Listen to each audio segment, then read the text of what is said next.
Yeah, Shalom, I'm getting back again.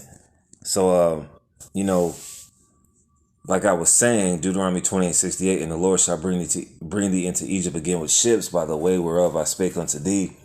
Thou shalt see it no more again, and you shall be sold unto your enemies for bondmen and bondwomen, and no man shall buy you. So-called Latinos, they are in captivity to this day as well. You know, some of these Latinos, they be thinking they better than the so-called white man. They think they're better than the so-called black man. All right, from the tribe of Judah, Benjamin, or Levi, but they're slaves as well. Look at these so-called Mexicans, man. Okay, look at the so-called Mexican. They are homeborn slaves. They love America with a passion. We were sold into our enemies, not our friends. It says, and no man shall buy you. No man is going to redeem you. But Yahushua is coming back, and he's gonna come back in angelic force and simply take the kingdom, man.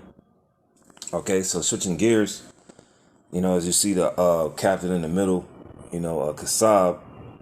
When I noticed here in this picture that the light was shining forth when he was speaking, and I also noticed that it's 14 minutes and 42 seconds, but he was at the end, so the brother closed out, and he went into us ruling over these nations, man, and we can't wait. We can't wait, man. We're just tired of this, man. Why would you not want slaves? That was what Kasha Kala was saying as well.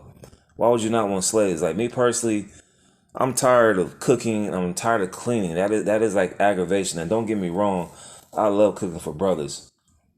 But when it comes to myself, I hate that stuff, man.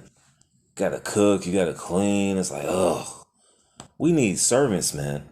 Okay? We need the kingdom. So let's go to Revelation 2:26. Revelation 2. I'm gonna put in the red. That's Yahushua's words. Revelation 2 and 26. And he that overcometh, and let's get this word overcometh, because we had a class about what was we had a class on Revelation chapter 2 and 3 about the seven churches in Revelation. And beautiful class by the brother. Let me get this word overcome. Strong's G 3528. Nikao. All right, Nikao. It says to conquer, to carry off the victory, to come up victorious. So he that conquers, hey, you conquer yourself, and then ultimately, through the spirit and power of Yahweh Shem El Shah, you conquer the world. So it says to carry off the victory, come up victorious of Yahweh Shai, victorious over all his foes. And we want to come in the same stead as Yahweh Shai, being victorious over all our foes. It says of Christians, which are Israelites, that hold fast their faith, even unto death, against the power of their foes and temptations and persecutions. And that's why we're out here going through trials and tribulations to overcome our foes. And the last foe is going to be death, like it mentions in 1 Corinthians 15. So it says, Revelation 2 and 26, and he that overcometh and keepeth my works unto the end, he that endureth unto the end, the same shall be saved. To him will I give power over the nations. You're going to have access to this. Revelation 2 and 27. And he shall rule them with a rod of iron, and the vessels of a potter shall they be broken to shivers, even as I received of my Father. Let's get a precept on that. I think it's Psalms 147, if I'm not mistaken. No, excuse me, Psalms 149. Hey, we endure. We're going to have access to rule over these nations with a rod of iron. That's not loving everybody. All right.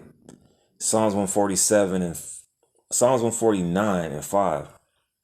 Let the saints be joyful in glory.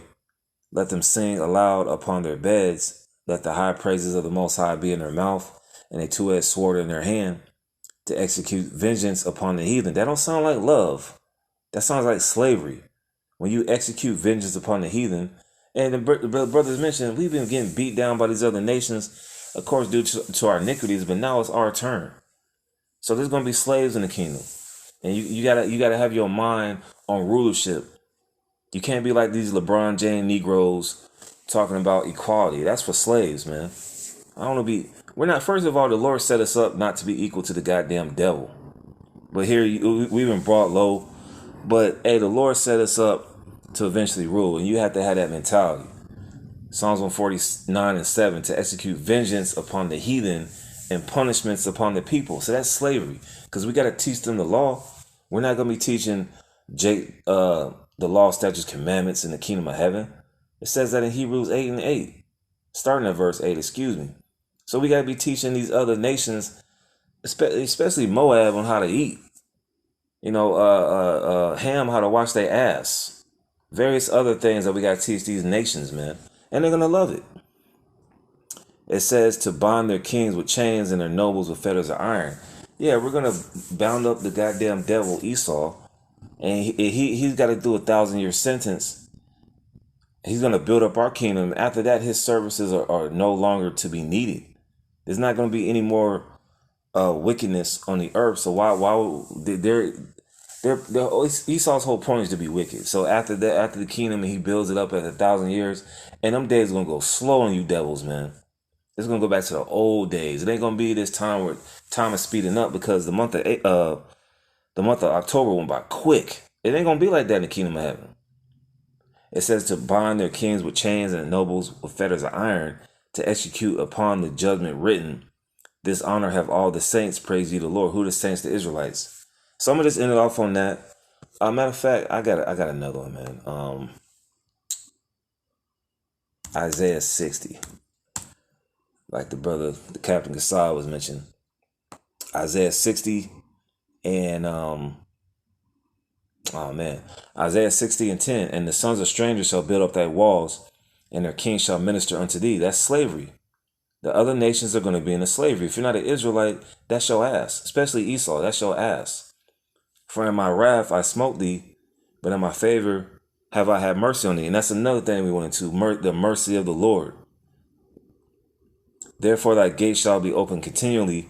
They shall not be shut day nor night, that men may bring unto thee the forces of the Gentiles, and that their kings may be brought. So they're going to bring in the riches that ultimately, that the scriptures say the world was created for our sakes. They're going to bring in our stuff that they stole back to us. It's going to be continual gifts and presents and just all types of minerals and currency coming through. The streets are literally going to be paved with gold in the kingdom of heaven. We stand on the concrete right now, man. And our kingdom is going to be far out. But we got to endure. Isaiah 60:12, for the nation and kingdom that will not serve thee shall perish. That's slavery. If you don't bow down to the Israelites, that's your ass, Mr. Postman. Okay, that's your ass, Mr. Heathen. Yea, those nations shall be utterly wasted. So I'm ending it off on that. Just a skillful adding to the GMS Atlanta Ball Camp from 10/30/2021. With that, shalom.